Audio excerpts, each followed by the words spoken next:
everybody. Welcome to my 2 cents with your host, Pastor Steph. Shantice. And I'm Ainsley Harris. I was waiting for the Brooklyn part. Oh, that Brooklyn guy. All right. I was trying to be more conservative. All right, now, okay. Ainsley, that Brooklyn guy. All right now. You have to make the differentiation between just Ainsley or Ainsley the Brooklyn guy. Hey, everybody. All right. Welcome back to my 2 cents. It's the film and TV review team. And last week we reviewed what, Shantice? Last week we reviewed Bob Marley. One Love. One Love. Yeah, man. Love. And what else, Ainsley? that wonderful show that said nobody should ever watch ever again. It's called The Cleaning Lady. The Cleaning Lady. Don't, if you ever start watching it, stop. Stop.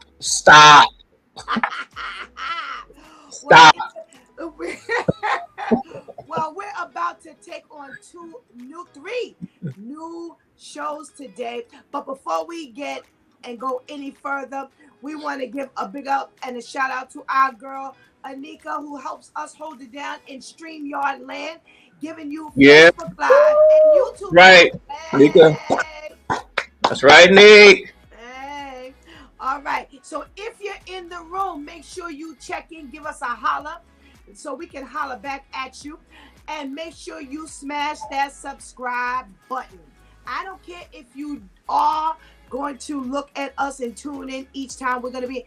Just hit the subscribe button. We need to build those subscribers, okay? All right. So we want to say hey to our girl, Ketty. Hey. Hey, Ketty. Hey. And we want to say what's up to our boy, Serge. Hey, Serge.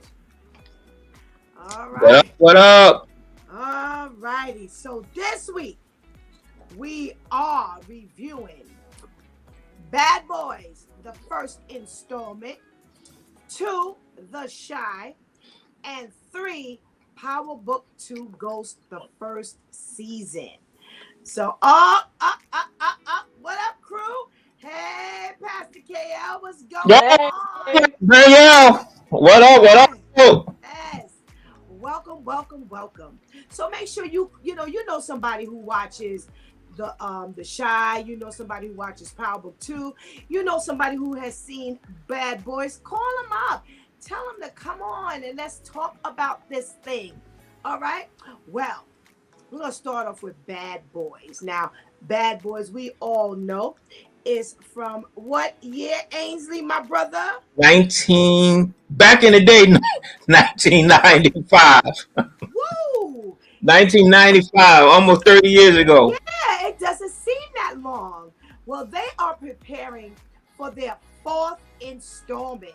So we are preparing to hit the movie theaters for the 4th installment as well. But you got to go back and look at, how it all started. Needless to say, this movie starred Martin Lawrence and Will Smith, and the official description: 2 hip detectives protect a witness to a murder while investigating a case of stolen heroin from the evidence storage room from their police precinct. So not only does it star Martin Lawrence and Will Smith, it stars I never knew his name.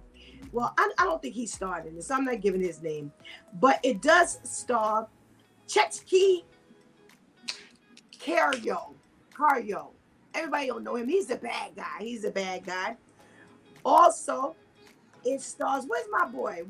It stars Teresa Randall as Will, what's his name? Martin's wife. Where's my boy, Shantice? Who?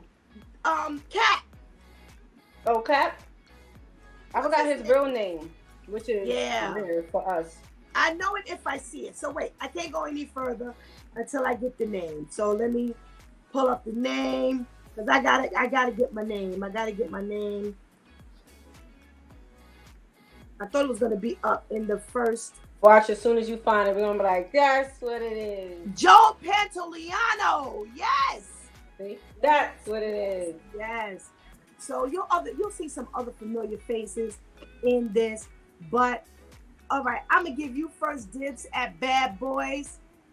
Ainsley. Take us off with me. All right, this Bad Boys.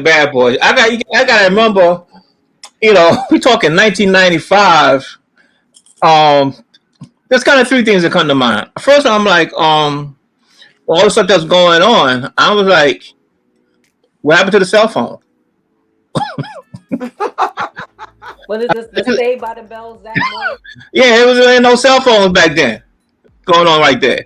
All right, I was like, okay, I gotta get to that area. But you know what?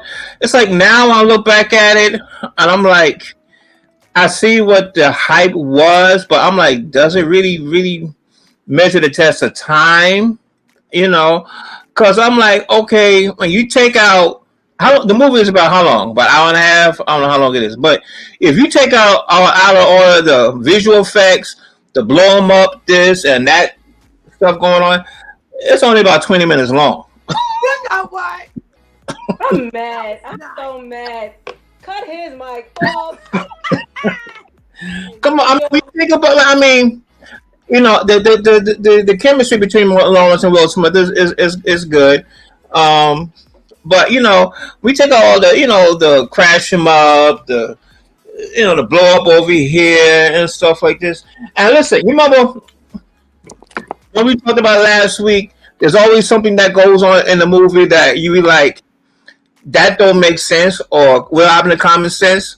Yeah. So, I don't know if you remember the scene where, okay, when the two ladies, they go into, they meet and one gets killed. The other one, she sees what's going on and she tries to get away. Yeah. And she gets to the top and she jumps into the pool. Yeah. Pool, and the bad, you know, the crooks, the bad, you know, bad guys, they go after her. And they see she jump into the pool. Yeah. They didn't go after. They didn't say, okay, make sure. You know, like, okay, they didn't go down to check. They ain't shoot into the pool. They're just like, okay, she got away. Yeah. Well, he saw her jump in and actually make it into the pool because they didn't think she was going to make it. They thought they shot her as she was jumping off. So when he said she made it, he said, what? He said, yeah. They were shot. Well, and no sense. It don't make no sense. If I'm like, huh? It don't make no sense. No, it don't. If I'm after you, so I'm like, I'm shooting in the pool. I want to see some blood. But they knew she wasn't there. But she was got away. Right, and she was lucky to make it. So now I'm gonna risk dying and missing the pool to try to catch you, and you made it into the pool. Well, she got away, then you need to continue going after her. Then they did. They don't show that. They didn't go immediately after her, but they went after her. What you mean? I want to see you jump from that high to try to catch somebody. That's what I want to see. No, to me it was like, I want to see you jump from Brooklyn to Queens to try to catch somebody. No, I'm like, you know, you gotta be all hot on that tail, man. I mean, like, okay, I ain't gonna jump, but there should be an immediate, you get out, you know, try to. To me, that didn't make no sense. You know, maybe it's Brooklyn. We like, no, we gotta go. You know, come on. Nah, that don't fly right to me, man. No, come on now. Before you go any further, we gotta check in from Natasha James. Hey, Natasha. We gotta check in from. Oh, my girl, Nat. Hey, welcome back, Elizabeth. Wait, Anika says that's how they knew where she lived, and those guys were kind of dumb, though. So, I don't know what you was looking for, but listen, now we got dumb crooks. All right, come on now. They could think of all this technology to steal drugs directly from the middle of the police department, but they're that dumb, right? Okay, that don't make sense, man. You know, come on now. Well, like Shanti said, she took a risk when she jumped off that roof. They were not, especially that fat one. They were right. Not he wasn't even running. Remember they were arguing at the end? He wasn't going after her, but what they did do was they did go after her after Martin got to the house when she was swinging it back, and he was like, when Martin was helping her get Luke and Dookie. Yeah. True that. So it's not like they didn't go after her at all. They did. They did go after her at all. Like I said, maybe had she just run, and maybe had they been on like just a regular pool level, I could see your point. But they weren't jumping out no window. Not even no Brooklyn people, Ainsley. So don't even. Okay, I put it this way. I'm saved. All right, I believe in God. But if I was in that kind of lifestyle, I'm going after her. All right, she jumped. All right, I gotta run around and stuff like that. Come on, now, we going after her. I want to see it. We're gonna ask Jesus to give you a pass. I want to see it. This is 30 years ago. I can barely walk down the block. We're gonna put this to the test. Everybody, we're gonna let you know the location and the time and the place where Ainsley is going to shoot at somebody, and he's going to miss intentionally, and then when they disappear and get away, we are going to film him chasing this person live and in action. So trust me, just stick in there. This is why I tell you to subscribe. Smash that subscribe button, because you'll be the first to know when we set this whole situation up. I promise. I'm gonna my word. I promise. Shantice. So Ainsley starts off with, that part didn't make sense. What was your favorite part of the movie? No. What part didn't make sense to you? What part didn't make sense to me is how they just didn't keep making another Bad Boys original. That was the best one out of all of them. I don't know what Ainsley's talking about. There is this one particular scene that every time I watch that movie, I have to watch this particular scene at least 8 times. At least. And it's the scene. I know which one you're going to say. I know. Wait, what scene you think it is? In the store? Yes! Yeah. And he's like, "Hawk me, please." Okay, and he's like, "Do you see the emotions? That means this is serious. That means me and him not vibing." And then we'll start arguing with him. But what the best part out of that scene, and this is when you realize that you pay attention to details, when Martin is yelling at Hawk me, and then Will starts yelling at Martin.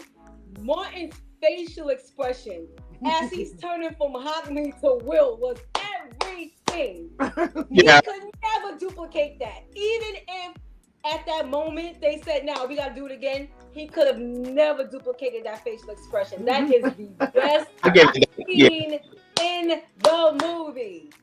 That movie was hilarious. That movie, out of all 3 installments so far, that had the least action, even though it had action in it. It had the least, I don't know what Ainsley talking about the movie was only really 20 minutes after you do this up. I want meat and potatoes now, And it gave you meat and potatoes. That was. It gave you so much dialogue in the beginning. It gave you a lot of dialogue with the witness. It gave you a lot of dialogue with Martin's family time. Yeah. The scene where Martin was explaining to his wife why he had to go to Cleveland. And she's like, "Why can't you go?" And Will kept interceding. And he was like, "Go and have a coconut smile, please. Just go." There is so many moments. It is. And that movie came out when I was 10. So, of course, I didn't appreciate it then. But when I got older and watched it, I could not stop watching it. Cat, my favorite line in the movie is, "Yo, what did I say? I heard what I said because I was standing there when I said it." And I was like, no one else could have played Cat the way he played. No. Oh yeah. No, not when there was Will and Martin. You couldn't have gotten a better Cat. Right. All right. Okay, so Kenny says she likes the tire shop scene. Ainsley, what about the tire shop scene? And by the way, the movie is 119 minutes long. The tire shop scene. Okay. That's when they go in and try to get information from her, right? Mm-hmm. Oh yeah. Oh, that was good. That goes to the chemistry between Will and Martin, you know, when Martin was like, he was like, I don't know, I got, you know, please something, stuff like that, you know. And Joe, I'm not come going on, to jail. Joe. I'm not going to jail for killing JoJo the time, man. yeah, exactly. Yeah. How many bodies, y'all? Come on, I'm not taking this one. Yeah. It was, that was cool. There was some good scenes in it. It was a good scene. Yeah, it was. I'm trying to think of my favorite in this particular movie because I have a lot of favorites in the next installment. But I was trying to think of my favorite movie, and my favorite scene in this particular movie, and at the moment, I don't think I can think of any. I think what makes me laugh consistently is when they dialogue with Julie, and they are always talking her down. She has one goal, and her goal is to find Max's killer. And she just does not feel anything else should take precedence over finding Max's killer. And of course, we know Will wants to find Max's killer, but they need to get these drugs back because the whole precinct is up against, this one, commander, whoever she is, who's trying to shut them down. So I consistently laugh at how they're like, no, this is real police work. This ain't no, make believe. And it's just the two of them trying to talk her down. It's hilarious to me. The other chemistry that I love is the chemistry between the two of them, Will and Martin, against the two Hispanic detectives. Oh, they are always cutting on them. Yeah. I actually like the chemistry between them as well. I can't quite think of the any particular scene, but Shantice, listen, for those of you who are watching, feel free to throw out your favorite scene or your favorite line, and we'll see. We'll talk about it. Shantice, we're gonna do one more round of the famous of your favorite scene before we shut this down. What's your favorite scene? There's a lot. Well, one that comes to mind is when he first takes Julie into Mike's apartment, acting like it's his, and kept tripping over talking about, why did I move my light switch? How you moving light switch? How you moving light switches? No. And then talking about, I got some steaks in the fridge for Luke and Dookie. And when she, it was later on, but they were in the house, and she was asking about why were there so many photos of Mike in there. And she said, "Oh, I thought you were gay." And he was like, "Excuse me?" And she said, "No. I mean, it's okay if you are." He said, "No. Did you sleep in the bed? Did you feel the dents?" What? It was just like, you could tell a lot of that was probably just freestyle. Improv. Like it wasn't even. Improv. Yeah, like it wasn't even written. But because they so silly, it's just like, all right. So these are her lines.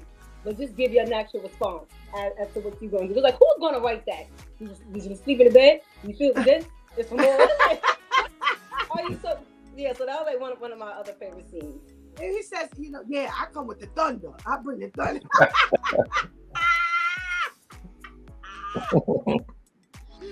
Oh my gosh, Ainsley, another favorite of yours. Frank, to me, it kind of sets off on the beginning and in the middle. At the end, because it's always this thing about Martin, his driving. Like he was like a little bit too slow. Now he driving the big van when they were chasing after him, couldn't go fast enough. So at the scene, it's that him and the other guy driving that whatever car he was driving. It's back and forth, and he finally wins the race and stuff like that. Right. Ran out, and look on Will Smith's face. It was like, like. That's how you drive. That's how you're supposed to drive. That's how you drive. That was funny. The other funny part was when they came to he was shooting the basketball hoops, the captain. And now they have to break down what's actually going on to Will, because Will got hit in the head and he got a headache and a concussion. And right. now he's telling him, no, you be him and he be him, and he was like, yeah. He's like, no, I don't care. You be him, but you be you, but not in front of her. You're him, you're you. Like, what?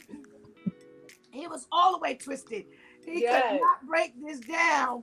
And he was missing all the hoops. I was getting them all in before you got here. I was like, oh my God. But, he's like, yo, Cat, what kind of plan is this? I got a family, man.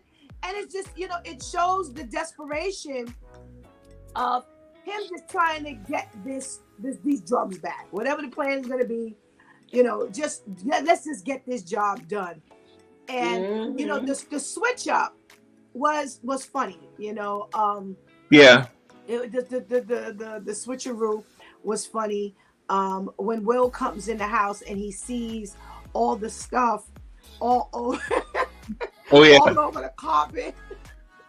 The dog was all in the bed. I was like, oh God, just kill me. All in the bed. It was hilarious. It was funny. Shotties, click it or kick it. Get everybody's remote and click it. Oh.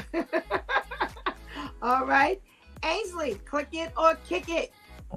Even though I said what I said, what I still say click it. All right. Go Brooklyn up.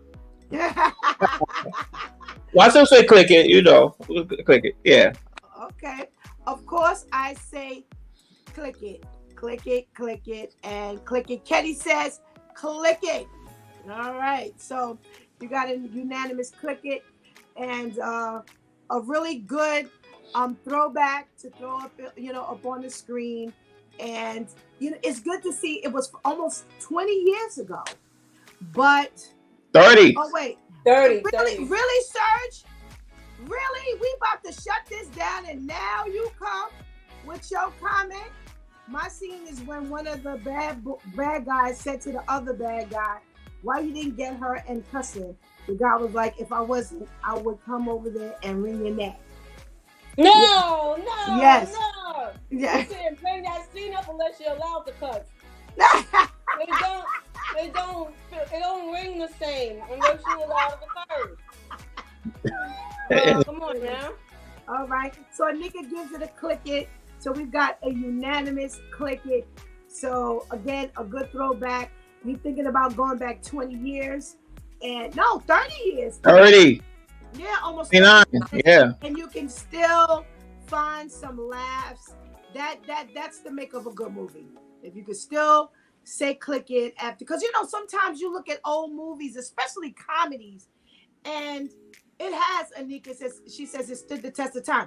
It has. In and of itself, it stood the test of time, because I've seen some old comedies and I'm like, I laughed at this. It just doesn't seem funny anymore. But this one still, it had its funny moments. You still laugh. So definitely after 30 years, we're still getting a unanimous level of click it. All right, let's talk about The Chi. It is in the second half of its 6th season. I ain't got much to say on this one. I couldn't.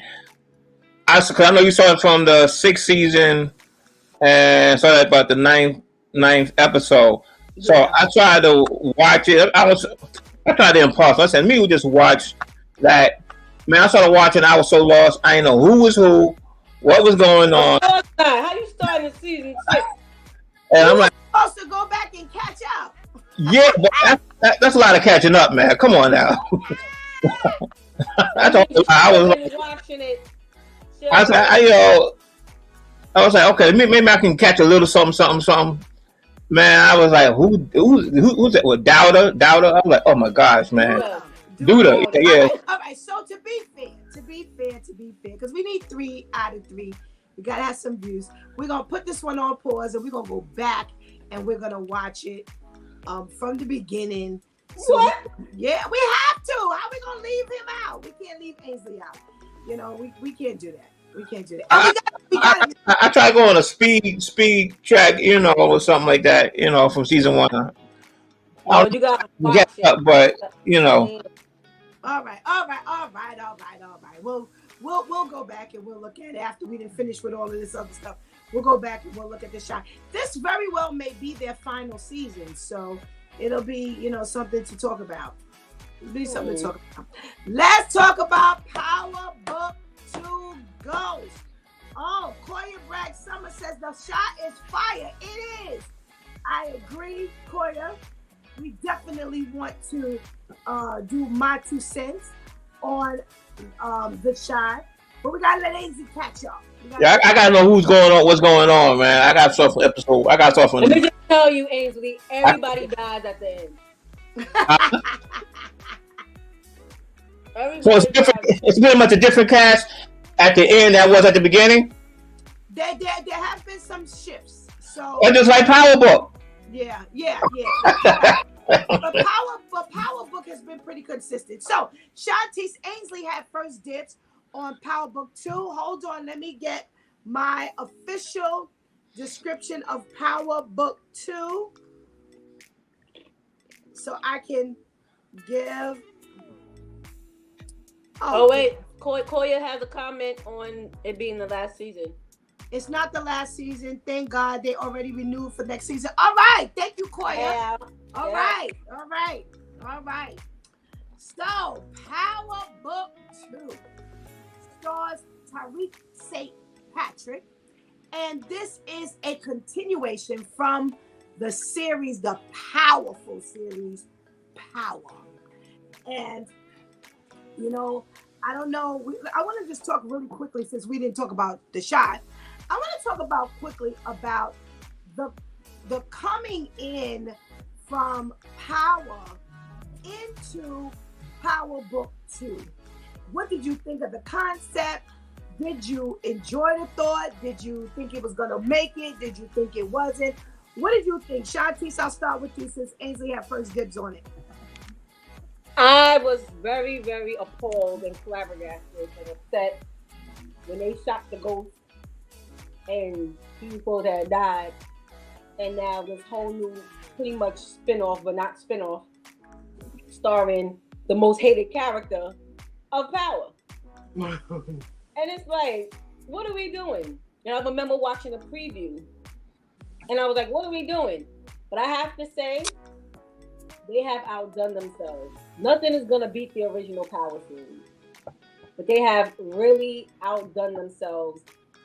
Michael Rainey Jr. has been killing it. He has been doing the thing. The supporting cast has been amazing, whether it's been the young people or the older people. I absolutely love Method Man. He is doing his thing on the show. You would never know that he didn't start out as an actor. I love the storyline, you know, with him. I love the concept of my father died, he left me an inheritance, but I can't get it until I not only graduate, but I have to graduate with at least a B average, a 3.5. 3.5, yeah. Yes, I have to graduate with at least a B average. So it's not even enough for me to just go to school. I have to graduate. It's not enough for me to graduate. I have to actually be attentive and get good grades. I love that concept. I love how Tasha didn't get nothing. She got Nathan. And everything was left to his children and everybody else. He even gave Kate something. Look at that. And left Paul something. Look at that. No, I love the concept of him at the school. I love them even bringing Effie back because it definitely highlighted the rift that went on between them when he was in like a college type atmosphere at the private school when he went away in the original Power series. It was everything. I love the whole Tejada family. I love that. The Zeke character, love that. Everything was just like, it didn't seem like anything was forced, which was great for me. It didn't seem like they was just like, well, listen, we gotta have something based him. So whatever we put out is what we put out. You can tell they actually took their time to get the concept and do the proper writing, and it was really good. I really enjoyed it. I think it was a great segue too from how the Power series ended into now Tariq being the center. I like how it was like a nice smooth transition. It didn't have me feeling like, oh, wait. Now I have to go back and watch the last episode just to make sure it's aligning with this. Okay. Yes. Wait. Yes. See the Yes. comments Read that the was highlighted? comment. Read the comment. Okay, so comment came through from Koya Bragg Summers. I'm not going to lie. Mary J. Blige playing Monet had to grow on me as well. It has still not grown on me. Outside of her having the look down, outside of her having the hood look down, because that's one of the things I love. I love her as an entertainer. I love a singer. I love her. She was always able to look hood one second and a little more sophisticated the next. I love that about her. I love that for her in this series. But as far as the acting, and then I heard that she took acting classes with Tasha Smith. Like what? What Tasha Smith, the impersonator? Because the Tasha Smith I know, Oh no. she done graduated to directing, and she's even directed a few of those episodes. So I'm like, some people just don't have it.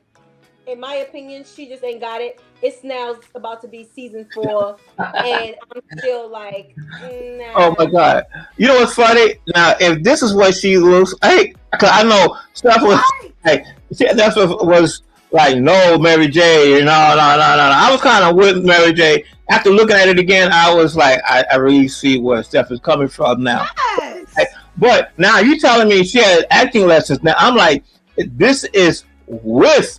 Yes. Yes. That's Imagine what it would be like without. absolutely. And Koya, I agree. I believe that's a lie. Did we hear Tasha Smith say she trained her? Because I'm sorry, I'm with Ainsley. If this is with, I would hate to see without. Because I'm gonna tell you something. Okay, well, I'm gonna come back to that. Okay. Wait, really quick. For those who don't know who Tasha Smith is, she is the loud, obnoxious one in the loud couple from Why Did I Get Married? Yeah. The loud Marcus. That's Tasha Smith. Yeah. So she has an acting school, acting workshops. She's graduated to being a director. She's doing it. I don't know about that. Oh, a nigga said if I was Tasha, I wouldn't admit it. And Koya says Tasha Smith is a great acting coach. Listen, if you know Tasha Smith's acting chops, no one has to sell you on how fantastic her school would have to be. Because when homegirl plays her roles, she brings it. The first time I ever saw Tasha Smith was in The Corner, where she played Ronnie the crackhead. Baby, homegirl tore it up. So I'm with y'all. I would keep that a secret. Mary would not be the face of my acting school. Don't tell nobody you came here. Don't tell nobody you came here. That's right. Just on the down low. Don't down low. I'll be humble about it. No. You do you. Right? Yeah. I agree. All right. And so what do you think of the transition between Power and into Power Book 2 Ghost? I think it went better than how I would have did it, because I would be thinking the next logical person to follow would be to follow up with on Tommy. To me, he would I would think, because he's the next bad guy, But I'm glad this is a good segue, because it still follows with a lot of the content from the original Power book. You had to know something from that really to flow into this and whatnot. So there's still a lot of interlap and stuff. So I thought it was a really a good transition. For now I started. After a while, I get tired of watching Tyreek always running around. He got to run over here. He got to run over here. He got to run over. Running all over the campus. Running all over the campus, man. But I thought it was a good transition. The whole thing with the whole Tejada family, and I thought it was good. But like I said, for me, I just started watching Mary J. I was like, yeah, I'm like, I love me some Mary J. But I was like, oh my God, I need something more with that. Hopefully, Absolutely. It made it go for the last season. I'm with y'all. As a matter of fact, I didn't even watch it when it first came out. If it wasn't for the girls trying to convince me that Power Book 2 was worth it. I refused to watch it. Yes, Claudia. The whole first season went by. I didn't watch it. I didn't Me watch it neither. until the second season came in, and then I said, "All right, in order for me to watch and get into it, I got to watch the first season." I was very impressed. So I'm with you too. Late coming too. That's when Then when he finally gets a call, 2-Bit takes it. Yes. Yes. And gives him the dollar cab car. It's true. It is so true. So, all right, listen. I want to know because this has been a hot topic with Shantice and I. Please throw out the name of someone I was about to ask that who you think would have rocked the Monet Tejada character. Ainsley, who do you think would have rocked that role? Tasha Smith. Yes. Yes. Oh, a nigga says Taraji. Yes. Yes. Yes. Oh, most definitely. Yes. Oh yeah, What do you say, Shantice? Jennifer Lopez. Jennifer? Yes. Yes, I agree. She would have tore that down. Did you see her in Blue Shades of Blue? Oh no, homegirl has the makings. She rocked that role. Not only Shades of Blue, but in Hustlers as well. Yes. Okay, I saw her. So I would have to see it. I have to be like, gotta prove. It wouldn't have been a Mary J. There's more women. Yeah. I'm even thinking of older women, older veterans, older actresses. Veterans are coming to mind. That the only thing that would have probably had the casting director say is because of their age, but not because of their ability, and not even really because they would have looked old, but maybe because they just would have probably wanted someone. Because even Cheryl Lee Ralph was coming to mind. I don't know why. Wow. Yeah, I don't know why. Wow. I think she would have been great as, let's say, like Monet's mother. If they had like a Monet's mother character, would have killed that. Cheryl Lee Ralph is D for Moesha. And for those who, I'm sorry, we know a lot of their real names, so we call them. Yeah, that's like, for some reason she keeps coming to mind. What about Angela Bassett? I think she would have rocked that role as well. I think she would, and she would have brought a level of grace to the role. She would have reminded me as if, like if they had put, what's her name, the one who's on The Shy now, Glenn Whitfield. Yes, that they would have been in the same arena for me. Or I can see Glenn Whitfield. I remember her from back in the day. What was that? The show movie? With Lawrence. Greenleaf. No. Thin Line Between Love and Hate. Yeah, she played almost that's kind of psychotic, kind of like. Yeah. I think Angela Bassett would have done a really good job. I'm gonna put somebody out here that I had not considered before tonight, Queen Latifah. I think she would have put something to the role. I got somebody else too, Brandy. She got a little natural gangster in her. Yeah, you know what I'm saying. Brandy is a little too young for me. That's the only reason After watching her on Starz, after her watching her rip that Cassie role on Starz. Queen Latifah? No, Brandy. Brandy. Oh. After watching her, if you never watched Starz, the series. Okay. Daniel, she played the role of Cassie. She played Queen Latifah's sister. She's supposed to be like a drug dealer, like, and then really? She wanted to break away from her mother and start like her own type of cartel crime ring. She surprised me. I would have never thought she could play a role like that. Yeah, that's what you like to see, somebody who maybe been kind of typecast in one way, and you see them kill it. Another type of role. Right. So it's just safe to say that many people could have stepped into them shoes of Monet Tejada. All right. Your favorite character, Shantice.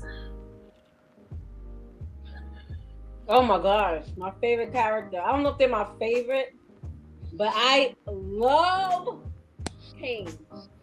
Okay. I love Kane. I love him. I love Woody. His name is Woody McLean. I love him. But he had from the beginning, after watching it again from season 1, he just walked in just playing the loose cannon. Yeah. Yeah. Walked in just playing that firstborn entitled jealous child where I'm an adult, but I still want to feel like my parents want to give me this, want to give me that placement, want to give me that prestige, and like I want. So he's been rocking it out. I've been loving him in this. Okay. Okay. Ainsley, what's your favorite character? Man, I love me some Method Man. Method Man, I can't ever talk. I want to see him just bust out in a rap. You know, he's playing that part so well. It's like, oh my god, you think like I'm like, oh, you do rapping on the side. You know what I'm saying? Okay. To Okay. me, he plays it. He plays it well. That he plays it to the T. That sophisticated, like, I'm in charge. Sly, witty, knows the ways around the books and how to know how to read people. I think I'm really impressed with him with that. I Okay. never said that, but that's not his first time acting. He's seen other Right. stuff, but this is more a little bit more a media role as opposed to the Right. gangster type. You know what I'm Oh, saying? absolutely. Yeah. You know I what I'm saying? yeah. The suit and tie kind of guy. Okay. Okay. Serge says he likes Tariq. That's his favorite character. And Anika says she seconds Meth. Method Man. All Yeah. right. All right. Okay. So I can't wait. I can't wait till Brayden hits the screen. That's my boy. That is my boy. I love his exhilaration in Yeah. being just in the crime ring. His his father has worked so hard to make sure that they keep up his grandfather's company and giving him the best. And it seems like the dirtier his hands get, the more excited he becomes. And I love to watch the exhilaration in him when it comes to him dealing the drugs. In this particular season, there's a scene where he says he was rich. Remember when Kane puts him and Trace on the corner? Yeah. And Yeah. Trace did as I don't know what, but Brayden is not. He says, "I'm not afraid of people," and it shows. He loved it. Oh, this is my situation. I know how to wheel and deal. Hey, y'all, That's you got right. to light up and blah blah blah. Yo, we're gonna do That's this, blah right. blah blah blah blah. That's right. He sees the opportunity. He sees the moment. He sees the fact that he's been rolling with Tariq, and he knows what to do. And later on, he says, "Yo, I was rich. I had to turn it all over to Kane, but I was rich. I loved it. And I love him. I love him." All right. So what are we talking about? The intrigue of season 1 for you, Shantice. Like, how do I feel about how it started? I'm sorry. The intrigue, the entire intriguing the piece entire of season concept. 1 in its entirety. Okay. Like I said, I loved it. First of all, I'm a courtroom drama fanatic. So I believe this is the only season that had a lot of those scenes in it. A lot more of the court scenes. I don't remember season 2 and definitely not season 3 having the courtroom scenes. So that really did it for me as well. Because as soon as it went back to the courtroom, I'm like, yes, so let's get down. Who gonna get blown up? What's gonna be revealed? Who gonna switch up on the stand? Like, I loved it. Again, the whole concept of it, the way it flowed, it wasn't too much happening at once, whether it was just in one episode or when you think about the series of episodes for the season, it wasn't like, all right, they're just bouncing around way too much. There was some things that was happening kind of fast, but again, it was still, you can tell like they really sat and went through the concepts and the script with a fine-tooth comb, because nothing. I love how they brought Lorenz Tate back. Oh. He is such an annoying thorn, which shows you that he's playing that role perfectly because that's how that role is supposed to be. You know, you had the other councilman, the white guy who was trying to cover up The Democratic chair, yeah. yeah, Yeah, that's trying to cover yeah. up Jane because he didn't want the reputation of the Democrat Party to be tarnished. So you had him as one type of thorn, but he was a funny thorn. But then you got Councilman Tate as that like get him out of here. Somebody just throw him. Like I loved how it was just this whole. Oh, I'll gladly say a few words. They're like, shut up, ain't nobody.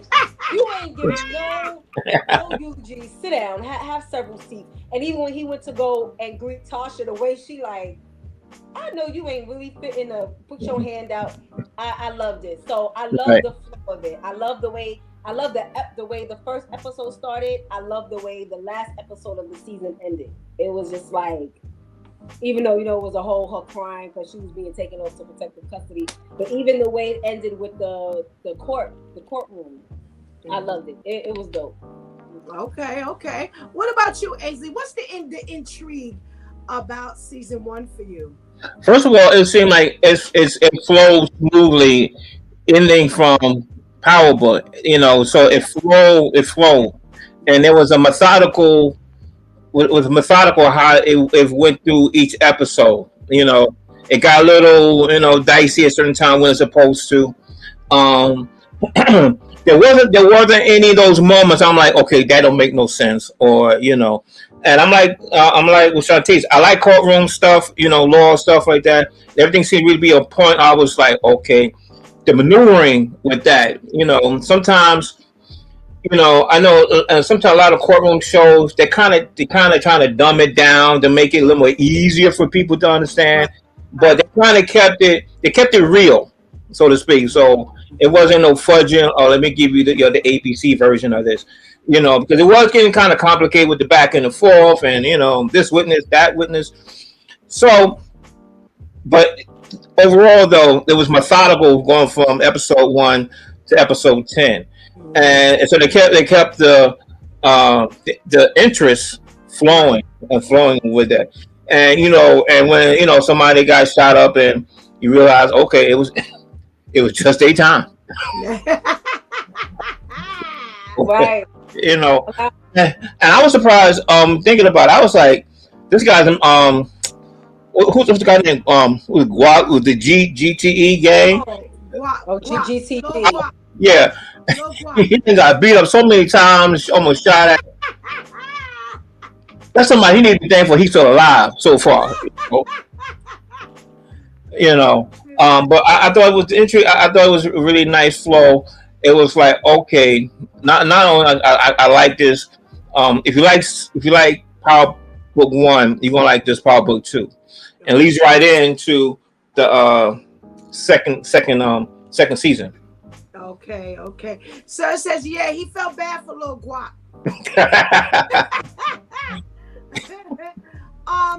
I have to say, the writing was superb for Power. They did not fall short for Power Book 2. I am well impressed in the transition between Power and Power Book 2. They did not, it didn't seem disconnected at all. As much as I wanted to see the Ghost character, as much as I love the chemistry of Ghost and Tommy, I didn't miss them. I didn't necessarily miss them because the writing and the inclusion of the whole Tejada family, that was a storyline in and of itself. They allowed that to become, I thought the connection between what's his name? Tyreek being this big doofy boy, Zeke's Tutor. yeah, his tutor, and how they tie him in to getting involved into the Tejada family, Right.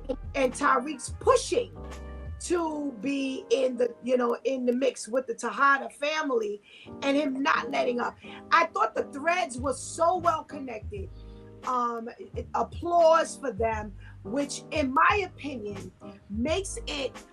When I watch this again, I really now, when we first started with this in the evening time, we talked about the Writers Guild Awards. Right. How this particular series could be overlooked for the writing is disgusting. Yes. The writing was, flawless. I don't remember ever looking at a Power episode for the entire 6 seasons going, man, you know what? They slipped. They went down. They got their peaks and valleys. They stayed elevated. And now when you watch Power, they have kept the same momentum going. I think the thread of characters, not just the storyline, but the thread of characters was very well done. I really enjoyed the fact that they brought back old characters from Power into the Power Book 2 story. Yes. It didn't seem forced. Even the 2-bit inclusion. I would have never thought they would have brought him back. Right. The way they included him, and I have to be honest, I didn't even remember him coming back. It wasn't until we were watching it this week, and I was like, oh, wait a minute. But what else did I like? What's his name? Oh my goodness. What's that chick? The one who played he got killed. Sax's niece. Even the way they thread her in to become, someone who Tyreek was, Braden was interested in, and right, and the foreman, right, and she goes overboard just like her uncle. It was just, it was impeccable writing. The characters, the acting was superb. You don't have outside of Mary, you don't have this issue of anybody who was cast and really could not hold it down. So nobody was. I'm sorry. So this didn't make because I didn't really watch Power Book when it first came out. But so it never reached the radar of the Writers Guild for none of those seasons. I gave you what over the years of the first Writers Guild segment we did. I gave you what was included for any minority or any of us. I'm talking about over the year. Okay. I'm telling you, I looked at okay. it. The answer is no. No, I specifically, when we first did the first episode, I looked back over the year to see if there was some level of diversity, because remember, that's what we were challenging. Right. Say that, or maybe this particular year there was no level of diversity, but in the past there was.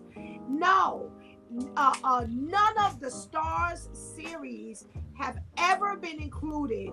And as I'm watching, again, the thread of characters, I'm watching the thread of the storyline, especially when you go from Power to Power Book 2, because the main Power Book 2 is a different generation.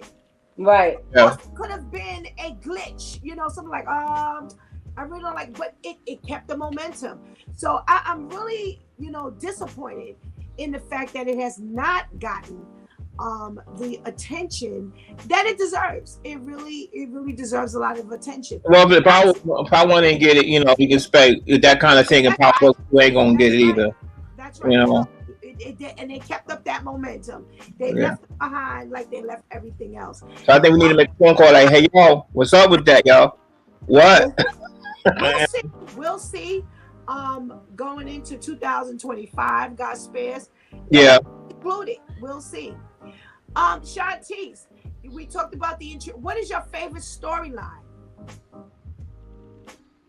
Power Book for season 1. My favorite storyline was them trying to get this whole issue with trying to get Tasha off, but then this side is trying to snag her as the queen pin. But of course, her team is trying to prove that she wasn't. That was my favorite storyline for season 1. Okay. No elaboration past that? The good thing is that I can't really say that there were other storylines that annoyed me. Because when it jumped to different storylines. It was like, okay, so now it's here. Okay, even with the whole Drew and Emmett thing, it was just like, okay, for obvious reasons. Anytime that came up, I was like, all right. But that still even wasn't, and again, that goes to even talk about the writing. Even with that, it wasn't like, all right, we could really fast forward. Like, come on. You know, again, for obvious reasons, when it got to that, I had my, okay, moment. But the actual, you know, storyline of it was just like, oh, okay. Like, it was a little tolerable to just go through the you know, the dialogue, the conversation within it. But yeah, the whole, again, courtroom scenes. The whole, you know, they're going back and forth to sit with Tasha in the interrogation room to talk to her. Now they got to go back, but now she can't call Tariq because they recorded phone calls. So now this one got to go and physically talk, you know, in person to this one. So that, I love that whole back and forth. Okay. Starz writes, trying to be big, but he couldn't be. And we talking about Lil Guap. Tommy is a true gangster. Yeah. Especially when you partner him with Ghost. You get to see, you know, the dynamics of the two of them and how they're both gangster, but in very different ways. So I agree with you. Serge. All right, Ainsley, what's your favorite storyline for season 1? It was like, how are they going to try to get Tasha out? But the thing is, with it all stems from Power Book because also you had to almost understand the episode of Power Book. I mean, when Ghost, you know, gets shot, because remember it was like, who shot him? Right. So it's like, okay, you know, he's in the, you know, with the Club Truth, and you know that with Clax, the prosecutor, he was there. Of course, Tariq was there. Tommy was there. His wife was there. Certain people was there at different moments and stuff like this. So with that in mind, trying to figure out, okay, who could possibly, how to prove that the wife, she didn't do it, then who did? You know, where did you see, you know, so every time it was like, okay, we can get off on this. Now it comes out, okay, well then now, okay, then we got to prove that, oh, now kind of got hints that, okay, maybe Tariq did it. Now, okay, so she's down to go, you know, go full hard, get me out, but find out when now Tariq is maybe get caught up into it. Now it's like, oh, don't call this witness, you know, well, I might have to eat it. Then, you know, then he was like, well, no, I'll take it. It's just back and forth. How do we get her out? And then you get there, both the prosecution and the defense attorney scheming together because they both know that Tasha didn't do it. Mm-hmm. You know, they both know that she's not the head of the organization and stuff like that. You know, but they, you know, how they try to, then both of them try to pin it on Tariq just to get his mother out. So that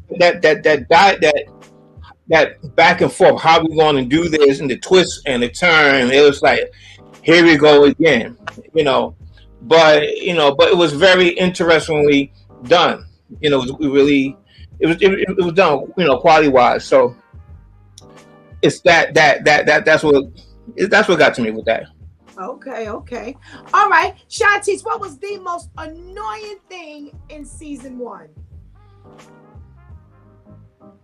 Oh God. Okay, so if I'm really pushing for something to be annoying, I would say the whole Emmett and Drew, that whole back and forth.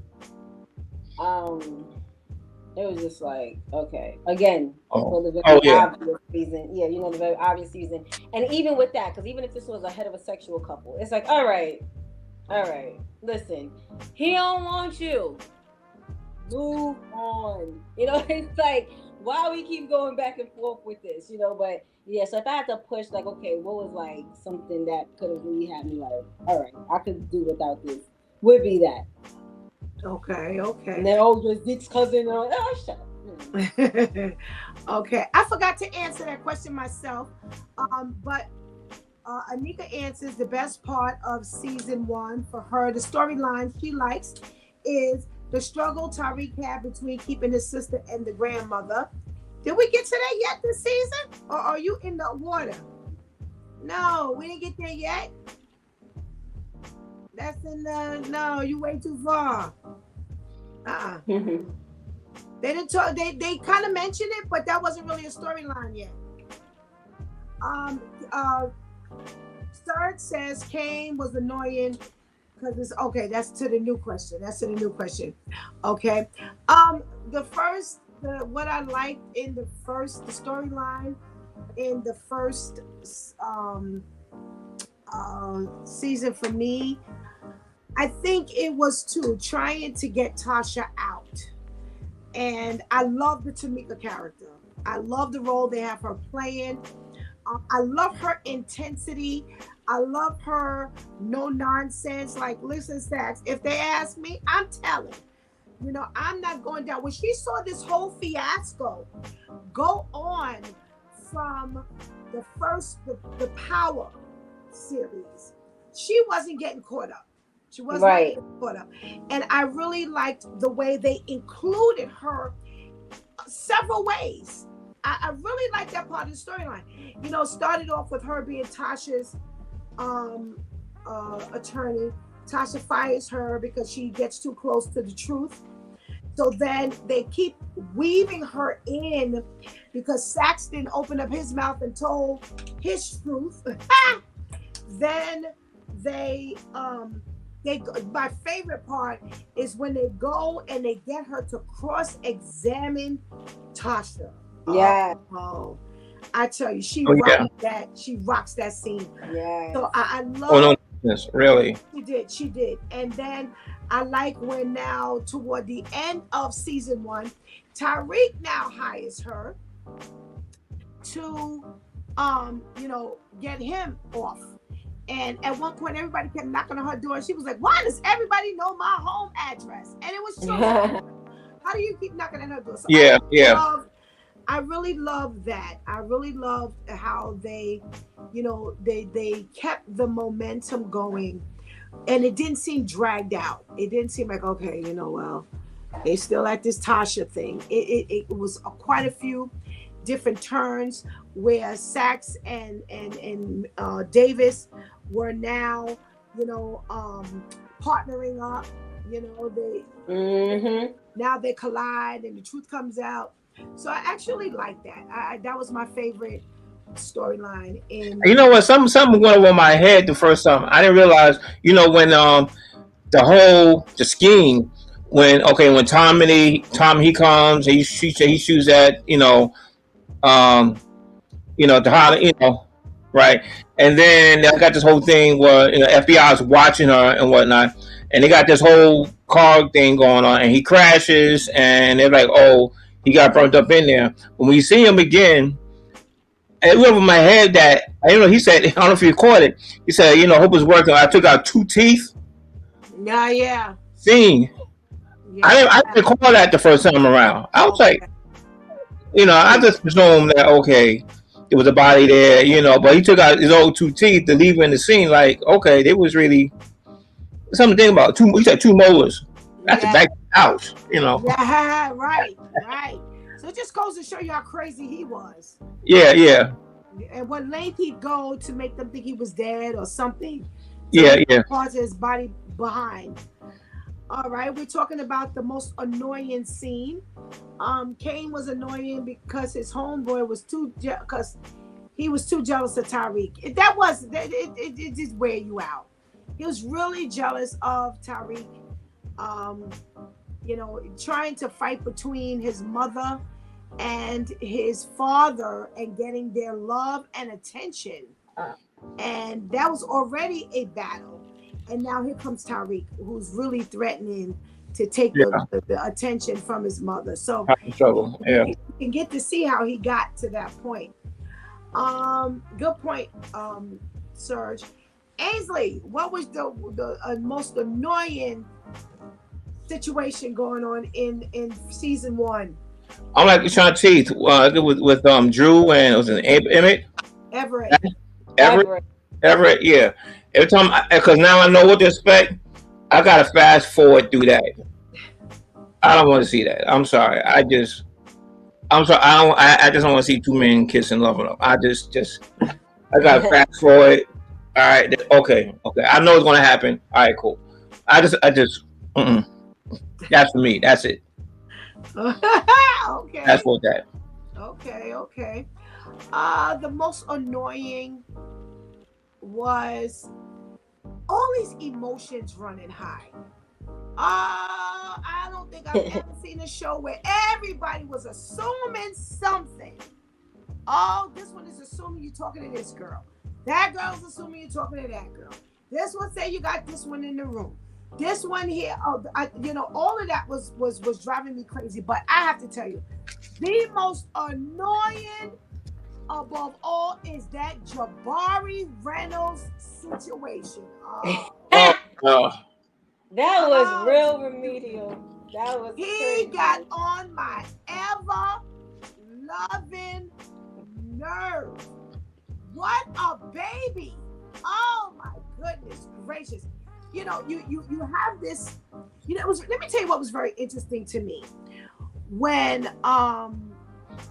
Carrie was talking to him about the fact that he was seeing the student.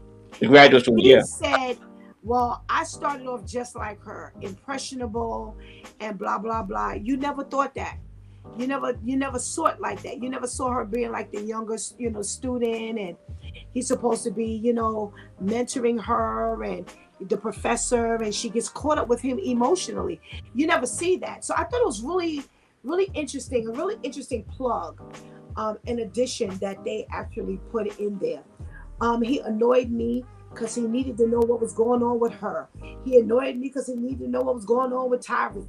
He annoyed me because he was stealing Tyreek's story. Oh, he was just annoying. I am so glad that, this season 1 was done. I was so sick of him.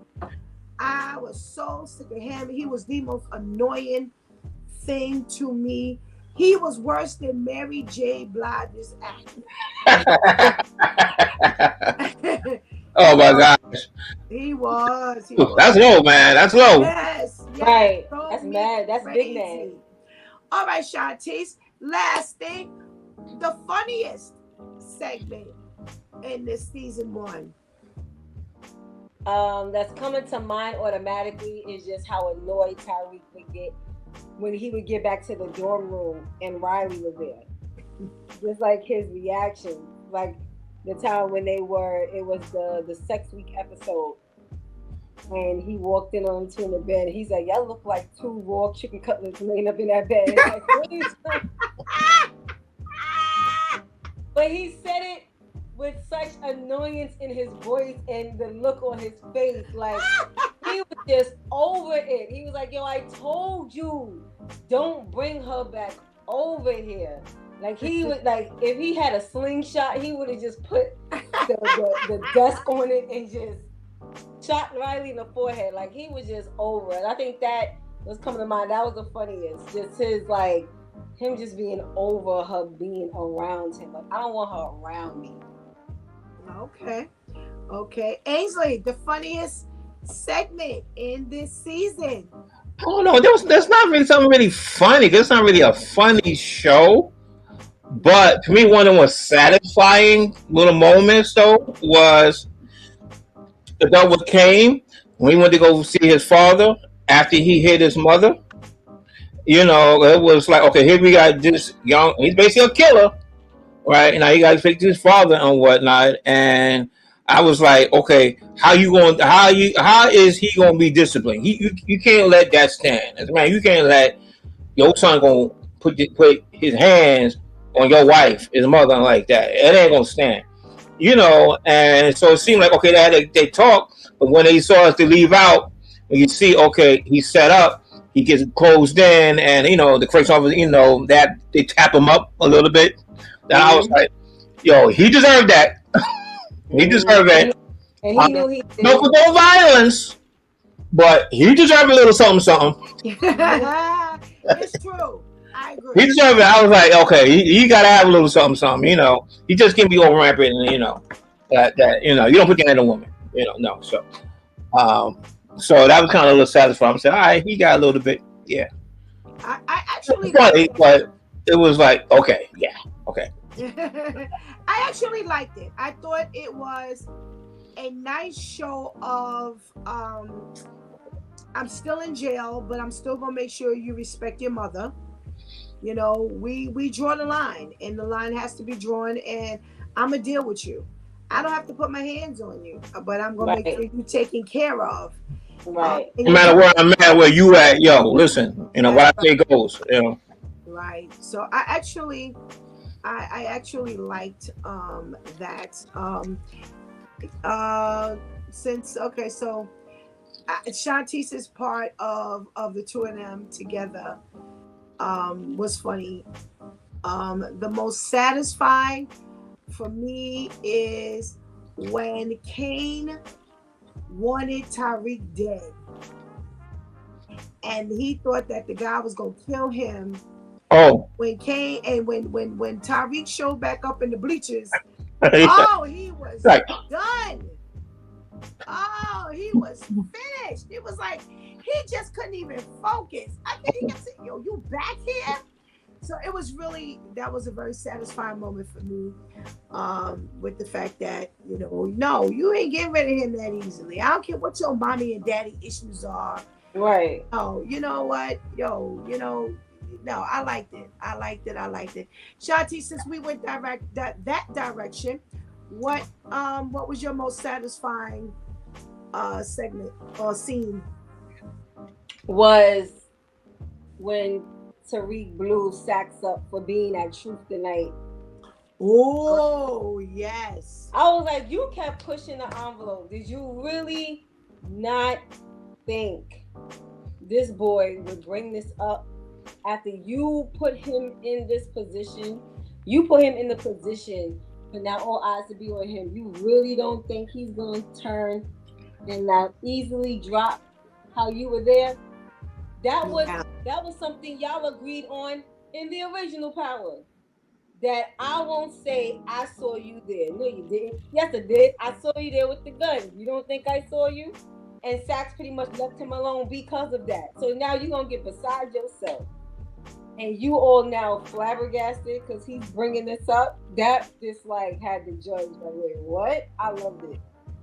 Yeah, that was real satisfying how they blew up that final courtroom scene. Yes. Trying to, get Tasha out when they put Tariq on the stand. Yes. Sax was stupid for that one. And this just goes to show you one more time the St. Patrick smash in your face that Ghost used to, pour on them for the entire 6 seasons. And now you got his son washing your face in the St. Patrick way of doing things. So yes, that was very satisfying. Very satisfying. All right, so that concludes Bad Boys 1 as well. Okay, here we go. So what do? Go to sleep on us, Serge? What is it? And he was crying, saying, Your Honor, he is not answering the question, and it was very funny. It was because now you can see what's his name smashed in his face just one more time, and I love it when they smash Sax. I love it every time. Yeah, he catch it. Yeah, still not answering my question. Yeah, I love it. I love it. Yes. So that concludes Bad Boys 1 review. That concludes Power Book 2 Ghost Season 1. Next week, God spares, we're coming to the premiere of Bad Boys 4, the 4th installment. So we're climbing our way, making our way to that installment. So we are going to be reviewing Bad Boys 2 next week, as well as which we're moving forward as we're getting closer to the premiere of season 4 of Power Book 2 Ghost. So it's going to be really good because this is their last season. It's going to be split two. One is the first part is in June, second part is in September. So as we climb a little closer to June 7th for that particular premiere, we are going to be reviewing Power Book 2 Ghost Season 2. So we'll see. What about the commercials? I'm sorry? The commercials when we had the Oh, you know what, Ainsley, I forgot all about it. You sent it to me too. Yeah, I said you said. Okay, you sure did. And I'm so sorry I didn't send it over to Anika. Um, I apologize. I'm gonna send it to her today for next week, God spares. I apologize. That's my I forgot. I'm so sorry. So I will send it because she's gonna remember to put it up in the queue. But listen, again, if you have a video of a commercial that you want us to see and you want us to review, make sure you send it to coach4 christianlife@yahoo.com. Ainsley did last week and I did see it. I didn't look at it because I didn't want to see it. I wanted to be just as surprised as Shantice. So we will be reviewing that commercial. Take a look at one of them. I sent you about 3 or 4. Take a look at one of them. See how an idea what I'm talking about. Okay, all right. So I'll definitely give it a look, and we'll have it up and running. I promise you for next week. So thanks for joining us for the next review in our My 2 Cents show. This is your girl, Pastor Steph. Shantice. That Brooklyn guy. Yo. All right. Ainsley. See you guys spares next week. Thanks for joining us. Good night.